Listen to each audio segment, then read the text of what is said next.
Everyone, here's how to install your Reloptix Valve Index face gasket for light leakage due to needing extra magnets to add depth for your face cushion because the stock gasket does not provide enough depth.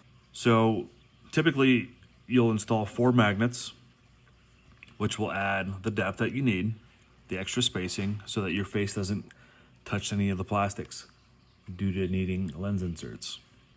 So what you want to do is make sure that you install your foam gasket as evenly as you can and do not obstruct the holes for your magnets.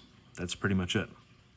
The nose area will also have a section where you want to make sure that it's as smooth as possible on the outside without any overlap. And then that's pretty much it. Add your magnets to your face gasket and you'll have your added depth.